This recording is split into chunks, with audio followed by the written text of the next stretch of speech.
बिस्मिल्लाहिर्रहमानिर्रहीम। अस्सलाम वालेकुम व्यूअर्स, मैं हूं हैदर हयात खान। इस वक्त मैं मौजूद हूं इस्लामाबाद में और मेरे साथ मौजूद है दो नौजवान सहाफ़ी, नादिर गुरमानी साहब डॉन न्यूज़ के साथ एसोसिएटेड हैं, कुरतुल एंड शराजी इंडिपेंडेंट उर्दू के साथ एसोसिएटेड हैं। इन दोनों से बात करेंगे इस्लामाबाद की हालात हाज़िरा की, तो थोड़ी बहुत खबरें इनसे लेने की कोशिश करेंगे। आगाज़ करेंगे नादिर भाई आपसे। अस्सलाम वालेकुम। वालेकुम सलाम। कैसे मिजाज हैं? बिल्कुल ठीक, शुक्र। इस्लामाबाद की सियासत के क्या मिजाज हैं? केयर टेकर सेटअप आ गया है, इनका मिजाज क्या है? कितना लंबा चलने का इरादा है इनका?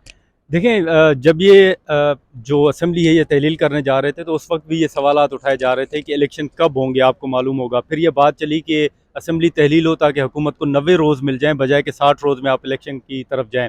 लेकिन उसके बाद एक गैर यकीनी की सूरत हाल हमने देखी और खुद हुकूमत, उस वक्त हुकूमत में मौजूद जो वज़रा थे, उन्होंने भी कहा कि इलेक्शन कब होंगे इसका फैसला होगा कि निगरान वज़ीर आज़म कौन आ रहा है। तो अब जब निगरान वज़ीर आज़म आया तो उसके बाद हमने देखा कि इवन जो साबिक वफाकी वज़ीर हैं खुर्शीद शाह, उन्होंने कहा कि इलेक्शन अब कब होंगे इसका कुछ नहीं कहा जा सकता। इस वक्त जो सेटअप है उसके हवाले से खुद जो पीडीएम या पीडीएम की जो इत्तेहादी जमातें हैं, जिसमें पीपल्स पार्टी और एनपी पीडीएम का हिस्सा तो नहीं है लेकिन उनके साथ हैं, अब उनके अंदर से भी आवाज़ें उठना शुरू हो गई हैं। आपने देखा कि मरदमशुमारी की मंजूरी दी, पीपल्स पार्टी ने उसमें वोट दिया, लेकिन अब कल ही से पीपल्स पार्टी ये कहना शुरू हो गई है कि भाई आप हल्का बंदियाँ ना करवाएं, आप इलेक्शन की तरफ जाएं। लेकिन इसी पीपल्स पार्टी के सामने ये शर्त रखी गई थी कि अगर आप मरदमशुमारी की मंजूरी देंगे तो फिर हल्का बंदियाँ भी होंगी और हल्का बंदियों के बाद जो हैं वो इंतखाबात यानी होंगे। अब ड्रामे शुरू हो गए। अब ये पॉलिटिक्स है। अब आज आप देखें तो जो साबिक वज़ीर आज़म है शहबाज शरीफ साहब, उनका बयान सामने आ गया कि आप इलेक्शन करवाएं। फैसल करीम कुंडी साहब कहते हैं। ये तमाम सेटअप जो इस वक्त मौजूद है इस्लामाबाद में, ये बात आम है कि ये इलेक्शन जो है फरवरी या मार्च में हो जाएं तो बड़ी बात है, लेकिन आम जो तासुर एक दिया जा रहा है वो ये है कि शायद साल या 1.5 साल तक इंतखाबात ना हो, जो सेटअप इस वक्त मौजूद है। और इस वक्त आप देख लें कि नून लीग या पीपल्स पार्टी जो भी मौजूदा सेटअप को इंडोर्स कर रहा है, उसकी हिमायत कर रहा है, केयर टेकर प्राइम मिनिस्टर की तारीफ कर रहा है, मुबारकबाद दे रहा है, ये तमाम लोग आपको आने वाले दिनों में इसकी मुखालफत करते हुए नजर आएंगे। बल्कि अभी से आप देखें कि शुरू हो गए कि आप इलेक्शन करवाएं। अब उनसे ये पूछे कोई कि आपने जब मरदमशुमारी की मंजूरी दी तो उस वक्त तो ये तमाम चीज़ें आपके सामने थी कि 90 रोज़ के अंदर मुमकिन ही नहीं है। तो ये यहाँ पर ये एक तासुर अच्छा, है। इसमें कुंडी साहब का एक पॉइंट है, वो भी मैं आपके पास दोबारा आके आपसे पूछता हूँ। कुरतलन, आप बताइएगा, आपकी एक तो असेसमेंट क्या है? तो नादिर भाई जिस तरह कह रहे हैं कि अब फीलिंग यहाँ पर ये है कि अगर फेबररी मार्च में भी इलेक्शंस हो जाए तो बड़ी बात है। आपको लगता है कि फेबररी मार्च में इलेक्शंस हो जाएंगे या ये बहुत लंबा चलने वाला है काम? जैसे जैसे कहते हैं ना कि बॉडी लैंग्वेज जिस तरह से कहती है और देखते हैं कि कौन फ़र्द है, फिर उसको देख के अंदाज़ा लगाया जाता है कि आगे की सूरत हाल कैसी है। तो बहुत से ऐसे लीडर्स हैं मुस्लिम लीग नून के, पाकिस्तान पीपल्स पार्टी के, जैसे कल मेरी बात हो रही थी मुर्तज़ा जावेद अब्बासी से। सो उन्होंने कहा कि पीएमएलएन के बहुत सारे लीडर्स के तहफ़्फ़ुज़ात थे क्योंकि काकर साहब को चूज़ किया गया, और उन्होंने ये भी साथ कहा एट द सेम टाइम कि चूँकि हमारी सीनियर लीडरशिप की वीकनेस थी, हम कोई एक नाम डिसाइड नहीं कर पाए, सारी इत्तेहादी जमातें, इस वजह से इनको हम पर मुसल्लत किया गया। ये उन्होंने ऑन रिकॉर्ड कहा। तो इसका हम यही मतलब समझ सकते, और साथ साथ पीपल्स पार्टी का दूसरी साइड पे ये अपना नज़रियाती जो बयान वो कहते हैं कि जी इलेक्शन जो हैं वो 90 रोज़ में, जब आपके सारे रहनुमा, जब आप इक़्तिदार में थे 3 से 4 रोज़ कबल, आप लोग कहते थे कि इलेक्शंस जो हैं वो 90 रोज़ में होंगे, क्योंकि अगर एक दिन पहले तहलील कर दी जाए तो। अब वो 90 रोज़ में कैसे होंगे जब आपके अपने ही रहनुमा कह रहे हैं कि मार्च में या फरवरी में इलेक्शंस होंगे, लेकिन साथ साथ फेस वैल्यू पे कोई नहीं बोल रहा, लेकिन अंदर खाते यही कहा जा रहा है कि अब चूंकि काकर साहब को सिलेक्ट किया गया है कि आप निगरान वज़ीर आज़म होंगे, तो अब उनके हिसाब से देखा जाए तो इलेक्शन वही नादिर वाली बात कि 1 साल कम अज़ कम आपका वक्त जो है वो लगेगा। 2 फैक्टर्स हैं इसमें, एक आपकी मईशत और दूसरी जो आपकी इस वक्त की सूरत हाल है, चाहे वो 9 मई के वाक़यात हों, चूँकि इमरान खान भी जेल में है, कर तो उनको नाअहल करार दिया गया है, लेकिन जो सूरत हाल है, हवा भी आपने बल्दियाती इलेक्शन में देखा कि पाकिस्तान तहरीक इंसाफ पेशावर में जीती, तो शायद उस चीज़ को ज़ायल करने के लिए इलेक्शंस, और थोड़ा रिलक्टेंट है पीएमएलएन भी अंदर से कि हम अगर इलेक्शन में आते हैं तो हम जीत नहीं सकेंगे। बिल्कुल ठीक। अच्छा नादिर भाई, एक तो कुंडी साहब वो ये कह रहे हैं कि कॉन्स्टिट्यूशन में 90 रोज़ के अंदर इंतखाबात हैं, उनमें डीलिमिटेशन नहीं है। तो एक तो आपने कहा कि पीपल्स पार्टी को ये कहा गया था, उनके सामने ये रखा गया था कि शर्त रखी गई थी कि ये डीलिमिटेशन वाले सारे मामला, और ये अब एक पॉलिटिकल ड्रामा है जो शुरू हो गया। उसमें आपके नज़दीक क्या डीलिमिटेशन और 90 डेज़ में ये जो इलेक्शंस की बात है कॉन्स्टिट्यूशन में, इसमें से कौन सी एक इम्पॉर्टेंट चीज़ है जिसको पॉलिटिकल पार्टीज़ को फोकस करना चाहिए? एक चीज़। सेकेंडली ये बताइएगा कि अब पहले तो अपोजिशन जो है वो गवर्नमेंट के खिलाफ हमने पॉलिटिकल पार्टीज़ के खिलाफ कर दी। अब अगर ये केयर टेकर सेटअप लंबा चलेगा तो पॉलिटिकल पार्टीज़ के पास क्या ऑप्शन होंगी? मतलब ये क्या अनवारुल्लाह काकड़ के खिलाफ सड़कों पर निकलेंगे, उसके खिलाफ तकरीरें किया करेंगे, गौहर एजाज के खिलाफ किया करेंगे, डॉक्टर शमशाद अख्तर साहबा के खिलाफ क्या करेंगे फिर ये? देखें, सबसे जो पहला पॉइंट है ना कि इनको कहा गया था यहाँ हल्का बंदियाँ ज़रूरी नहीं है। अब आप मुझे बताएं कि आपने जो सेंसस किए उसमें तकरीबन अगर हम रफ़ आइडिया लगाएं तो 80 लाख, चलें एक रफ़ आइडिया है कि 80 लाख आबादी जो है उसमें इजाफा हुआ है।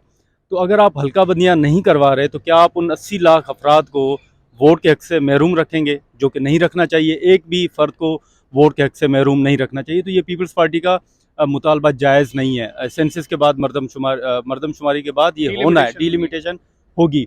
अब इसमें दूसरी बात जो है वो, लेकिन सॉरी इसमें एक पॉइंट और भी है ना, डीलिमिटेशन तो हो गई, अब जो नंबर ऑफ सीट्स हैं वो तो इंक्रीज नहीं कर सकते, नंबर ऑफ सीट्स तो उतनी रहेंगी, तो आप सिर्फ हल्कों में किसी हल्के की आबादी है 10 लाख उसको 12 लाख कर देंगे, 11 लाख लेकिन कर वोट देंगे। का हक तो मिलेगा ना। वोट दूसरी बात यह है कि जहाँ मतलब आप ये कह रहे हैं कि खुर्शीद शाह जो कमेटी बनाई गई थी, हुकूमती कमेटी, उसके रुकन भी थे और ये खुर्शीद शाह के इल्म में था कि अगर आप मरदमशुमारी आप मंजूरी देंगे तो उसके बाद आप हल्का बंदियाँ भी करवाएंगे और अपीलों के लिए आपको 2 माह चाहिए होंगे, तकरीबन 6 माह लग जाएंगे। ये डे 1 से खुर्शीद शाह कह रहे थे। जो दूसरी बड़ी बात अहम थी वो ये थी कि खुर्शीद शाह ने और जो कमेटी थी जिसमें मेरा ख्याल है ख्वाजा आसिफ भी थे, अयाज सादिक भी थे और नवीद कमर, यूसुफ रजा गिलानी, कमरजमान कायरा साहब नहीं बल्कि खुर्शीद शाह थे उसमें। तो उन्होंने ये फैसला किया था और 5 नाम दिए थे हुकूमत को। पूरी जो कमेटी थी उसका ये फैसला था कि कोई भी मुतहरिक रुकन किसी जमात का ना हो, ऐसे शख्स को निगरान वज़ीर आज़म बनाए जिसका पार्टी से कोई ताल्लुक ना हो। अब ये आप देखें कि हिस्ट्री में अगर मैं गलत नहीं हूँ तो पहली दफ़ा हुआ है कि आपने किसी सिटिंग सेनेटर को, जो कि आपके पार्लिमानी पार्टी का पार्लिमानी लीडर भी रहा हो पार्टी का, उसको आपने केयर टेकर प्राइम मिनिस्टर बना दिया और केयर टेकर प्राइम मिनिस्टर बनने के बाद आपने उससे पार्टी भी छुड़वाई और सेनेट की निश्चित से इस्तीफा भी दिलवाया। पहले वैसे मियां सुमरो साहब भी, मियां मोहम्मद सुमरो साहब, मेरा ख्याल है वो चेयरमैन सेनेट रहे थे, ठीक है ना। तो ये चीजें वो हैं जो अब पार्टी के अंदर से भी आवाजें उस वक्त चेयरमैन सेनेट नहीं थे जिस वक्त, मेरा ख्याल है कि वो चेयरमैन, मेरा ख्याल है कि वो उस वक्त चेयरमैन सेनेट थे। नहीं, मैं जहां तक मुझे याद है, हो सकता है 2008 में वो उस वक्त चेयरमैन सेनेट थे और तभी हो सकता है, लेकिन मेरा ख्याल है जहां तक मुझे मालूम है कि वो नहीं थे, हो सकता है। तो अब और दूसरी बात ये कि उस जमात का आपने लगाया जिस जमात के खिलाफ आप बात करते रहे हैं, उस जमात के खिलाफ लगाया जहां पे ना सिर्फ आपके, जब राजा जफरुल हक साहब चेयरमैन सेनेट के कैंडिडेट थे तो सादिक संजरानी साहब ने उनको हराया था। फिर जब यूसुफ रजा गिलानी चेयरमैन सेनेट के कैंडिडेट थे तो फिर इलेक्शन जो है वो संजरानी साहब जीते थे। अब उसी पार्टी को नवाज साहबा कहती रही है, बाप का बाप, हाँ, कौन है? शायद काका नब्बासी कहते रहे हैं, इवन पीपल्स पार्टी कहती रही है। तो अब वो सारे इंडिविजुअली अगर आप बंदों से मिलेंगे तो वो आपको बताएंगे कि ये फैसला जो है वो दुरुस्त नहीं है। इसका नुकसान ना सिर्फ नून लीग को होगा लेकिन पीपल्स पार्टी को भी होगा। और पीपल्स पार्टी इस वक्त भी वो बातें कर रही है जब उन्होंने चेयरमैन सेनेट के लिए सादिक संजरानी का चुनाव किया था और उसके बाद उन्होंने जो बातें शुरू की थी। अब भी ये जवाब दिया जा रहा है कि उनका ताल्लुक बलूचिस्तान से है, तो एहसास महरूमी खत्म होगी। लेकिन आपको आप आने वाले एहसास महरूमी खत्म करने के लिए निगरान वज़ीर आज़म भी बलूचिस्तान से, चेयरमैन सेनेट भी, चीफ जस्टिस भी आने वाले। हाँ, तो अब तो मेरा ख्याल है कि किसी बलूचिस्तान को तो एहसास महरूमी की कोई उनको शिकवा होना ही नहीं चाहिए आने वाले दिनों में। डॉक्टर अलवी साहब को भी फारिग करने का इरादा है, आपको लगता है? देखिए, जो आज़म नज़ीर तारड़ साहब है वो तो ये कहते हैं कि जब तक नया सदर नहीं आता आरिफ अलवी साहब कंटिन्यू करेंगे, लेकिन इस्लामाबाद में ये बातें भी चल रही हैं कि शायद आरिफ अलवी साहब अपना टर्म ख़त्म होने के बाद मुस्तफ़ी हो जाएं, वो कंटिन्यू ना करें। अगर ये सूरत हाल बनती है तो फिर सादिक संजरानी साहब जो हैं वो एक्टिंग प्रेसिडेंट बनेंगे और वही कंटिन्यू करेंगे। लेकिन ये जो बाप है इसमें एक निगरान वज़ीर आज़म और एक प्रेसिडेंट अगर आ जाएगा, हाँ, और दोनों एक पॉलिटिकल पार्टी से तो जरूर हैं लेकिन एक पॉलिटिकल पार्टी के अंदर जो दो ग्रुप्स हैं एक्सट्रीमली अगेंस्ट एक दूसरे के, वो कैसे सिस्टम को इकट्ठे चला पाएंगे? वैसे तो खैर पता नहीं उन्होंने सिस्टम चलाना है कि नहीं चलाना, लेकिन आप देखें कि अपेरेंटली दो चीज़ें हैं, दो ग्रुप हैं। एक ग्रुप का झुकाव नून लीग की तरफ है, दूसरे का झुकाव पीपल्स पार्टी की तरफ है, और दूसरे का झुकाव बल्कि दोनों तरफ है। आप अगर सेनेट में देखेंगे तो कोई ऐसा बिल नहीं है जिसके सामने सादिक संजरानी साहब रुकावट बने हों। ऐसी कोई कानून साजी नहीं है जिसमें सादिक संजरानी साहब माजी में बनते रहे हैं। तहरीक इंसाफ की जब हुकूमत थी तो मुझे याद है स्टेट लाइफ का बिल था, अगर सादिक संजरानी साहब वोट ना करते तो वो पीपल्स पार्टी नून लीग जीत जाती, लेकिन उन्होंने वोट करके तहरीक इंसाफ को जितवाया था। तो इस वक्त जो सूरत हाल है उसमें सादिक संजरानी साहब के जो ताल्लुकात हैं वो नून लीग के साथ भी ठीक है, मौलाना साहब के साथ भी ठीक है, पीपल्स पार्टी के साथ भी ठीक है। वैसे ये काकड़ साहब को अपॉइंट करने के चक्कर में नून लीग ने की डॉज तो नहीं किया पीपल्स पार्टी को, या नून लीग खुद भी डॉज हुई है? नून लीग खुद भी हुई है और नून लीग को इसका नुकसान होगा, जैसे मैंने कहा कि पीपल्स पार्टी को इसका नुकसान होगा, क्योंकि नून लीग और पीपल्स पार्टी दोनों की नज़रें थी कि वो किसी तरह बलूचिस्तान में अपनी हुकूमत बनाए। लेकिन अब आपने उन लोगों को ऊपर जब आके बिठाया तो ये ऑब्वियस सी बात है कि वो किसी और पार्टी में शमूलियत करने की बजाय वो अपने पाँव मजबूत करेंगे, वो बलूचिस्तान में अपनी पार्टी को मजबूत करेंगे। सिर्फ बलूचिस्तान में? अब आपने अब वफाक में बिठा दिया है तो फिर तो आप कहीं भी एक्सपेक्ट कर सकते अच्छा, कुर्तुलन आपका क्या ख्याल है, अब आप सिर्फ बलूचिस्तान अवामी पार्टी बनेगी या बलूचिस्तान से हटके कुछ और इसका नाम रखना पड़ेगा, ये बलूचिस्तान से बाहर भी आएगी? एक चीज़। दूसरा ये जो इंटरम सेटअप है, आखिर में ये भी सवाल साथ एडिशनल, आपको लगता है कि ये इंटरम सेटअप आने वाले दिनों में कुछ ऐसे अहम फैसले करेगा जो शायद कोई मुंतखब हुकूमत, जो पॉलिटिकल मुंतखब हुकूमत है, वो नहीं कर सकती? मेरे ख्याल से इंटरिम गवर्नमेंट बाय लॉ अगर हम बात करें, इन्होंने दे दी है ना, पास तो दे दी है इन्होंने, वो एक महदूद मुद्दत, महदूद हद तक दी है। आप अपने सिर्फ एक जो चीज़ है, जो एक्ट भी लाया गया, कानून साजी की गई आखिरी दिनों में, बिल्कुल जिसकी नादिर ने बात की, वो यही थी कि आपकी जो इख्तियारात है, निगरान हुकूमत के इख्तियारात में उसको तोसी दी गई है। यानी जो पहले से चलने वाले, मिसाल के तौर पे अगर सीपेक का प्रोजेक्ट है तो उसको एक्सटेंड किया जा सकता है, और ये स्पेशली IMF के लिए स्पेशली ये जो कानून साजी की गई वो IMF को ही मद्देनज़र रखते हुए की गई। सो हाँ, ये आप कह सकते हैं कि इमरान खान के हवाले से जो फैसले होंगे वो हो सकते हैं, लेकिन जो बड़े फैसले जिसमें मईशत और आपकी जो सियासत है वो उसका सियासी मंजरनामे पे बहुत बड़ी तब्दीली आए, वो स्टेट ओन्ड एंटरप्राइजेस जो हैं उनकी निजकारी के हवाले से कोई फैसले हो सकते हैं, क्योंकि IMF ने तो वो भी शराइत रखी है ना कि नवंबर तक 3 गालिबन आपने यहाँ उनको ठीक करना है, उनके स्ट्रक्चर को ठीक करना है, या उनको प्राइवेटाइज करना है। बिल्कुल बिल्कुल ऐसा हो सकते हैं, बिल्कुल हो सकता है। ठीक हो गया। नादिर भाई, आखिरी सवाल अब आपसे, आपके ख्याल में अब जो एनवायरनमेंट बन गया है, इस एनवायरनमेंट का सबसे ज़्यादा नुकसान किसको होगा? दूसरा ये कि ये जो अब इलेक्शन कमीशन ने भी कहा है कि 90 रोज़ के अंदर इंतखाबात नहीं होंगे, 14 दिसंबर तक तो उन्होंने कहा जी कि हम हतमी इशात करेंगे फहरिस्तों की एतराज़ात के बाद, तो 7 नवंबर को 90 रोज़ मुकम्मल हो जाएंगे, 14 दिसंबर 90 रोज़ से एक्सीड हो जाएगा टाइम। आपके ख्याल में ये जो तौहीन पार्लियामेंट का बिल पास हुआ और फिर सेनेट के अंदर जमात इस्लामी के जो सेनेटर मुश्ताक साहब, उन्होंने भी एक बिल पास किया जो मुतफ़िका तौर पर सेनेट में करारदाद दी, वो मुतफ़िका तौर पर मंजूर भी हुई कि इलेक्शंस 90 रोज़ के अंदर, वक्त के अंदर करवाएंगे। वो करारदाद को सामने रखते हुए ये जो इलेक्शन कमीशन का फैसला है और तौहीन पार्लियामेंट वाला बिल भी आप सामने रखें, तो आपको लगता है कि मामला बिगड़ जाएंगे इस तरफ भी? नहीं, इस तरह तो मामलात नहीं बिगड़ सकते। जो करारदाद है वो अपनी जगह पे उसकी बड़ी अहमियत है, लेकिन वो किसी भी इदारे या किसी भी हुकूमत को बाउंड नहीं करती कि क्योंकि करारदाद मंजूर हो चुकी है तो ये आप करें। लेकिन वो जो तौहीन पार्लियामेंट का बिल जो है उसमें भी ये है कि फैसला जो है वो स्पीकर ने करना है। करारदाद आएगी, आप करारदाद पेश करेंगे कि फ़लाँ इदारे ने हमारा ये हुक्म नहीं माना, फिर स्पीकर वो कमेटी को भेजेगा, कमेटी उसको सुनेगी, फिर फैसला सुनाएगी कि भाई इस इदारे ने वाकई पार्लियामान के जो फैसले हैं वो नहीं माने तो आप सज़ा का तयन करें।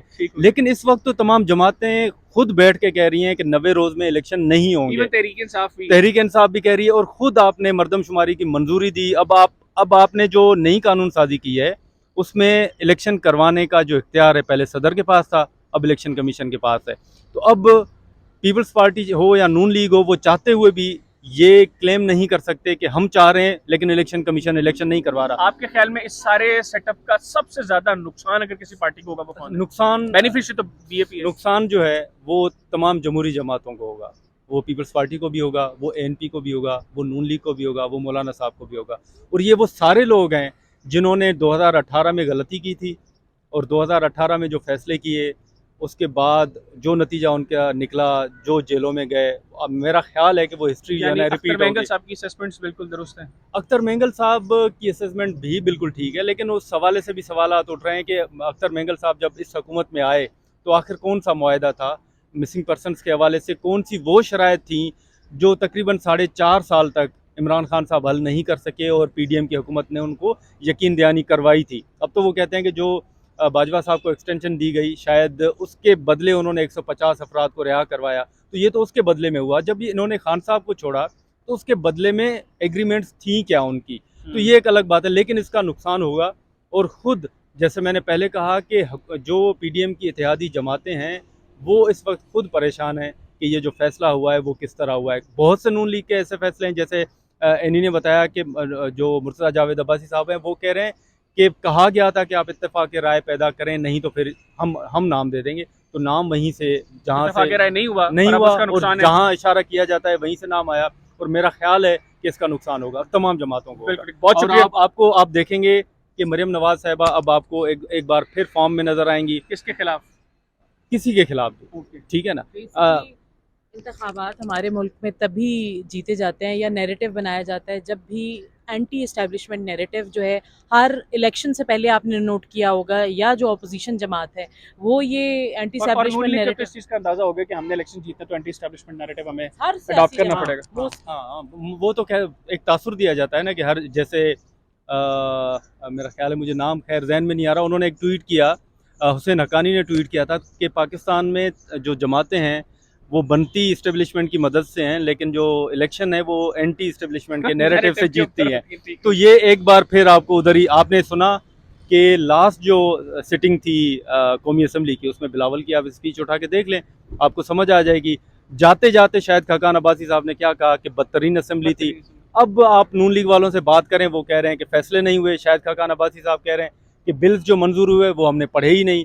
तो ये जानने के बाद जो एक एतराज़ात, तो खान साहब की तरह के फैसले तो मैं करता ही नहीं था, बाजवा साहब और फैज़ साहब करते थे, ये बड़ा नुकसान होगा। दूसरी जो अहम बात है कि जब हुकूमती जो कमेटी थी उन्होंने एक वाज़ेह मौक़िफ़ अपनाया कि ऐसा बंदा हो जो किसी जमात से ना हो। अब मुझे आप बताएं कि अगर अनवारुल्लाह काकड़ साहब के मौजूदगी में इलेक्शन होते हैं तो क्या वो मुतनाज़ा नहीं होंगे? क्या उस पर सवालात नहीं उठेंगे कि ये तो सेनेटर थे, पार्लिमानी लीडर रहे, फिर आपने उसको जो है वो निगरान वज़ीर आज़म बना दिया, तो इस पर तो सवालात उठेंगे, एतराज़ात होंगे। यानी पॉलिटिकल पार्टीज जो हैं उनका पॉलिटिकल ड्रामे का टाइम शुरू हो गया है। हम दुआ गो हैं कि डेमोक्रेटिक प्रोसेस को कोई नुकसान ना हो। खदशात ज़रूर हैं कि नुकसान पहुँचेगा, पॉलिटिकल पार्टीज़ को भी पहुँचेगा, मुल्क में जमहूरियत को भी पहुँचेगा, आपको और मुझे तो जो मर्जी हो नुकसान पहुँचने हैं, लेकिन उम्मीद रखनी चाहिए कि सिस्टम में कभी ना कभी चीज़ें दुरुस्त होंगी। इजाज़त दीजिए, अल्लाह हाफ़िज़। पाकिस्तान जिंदाबाद।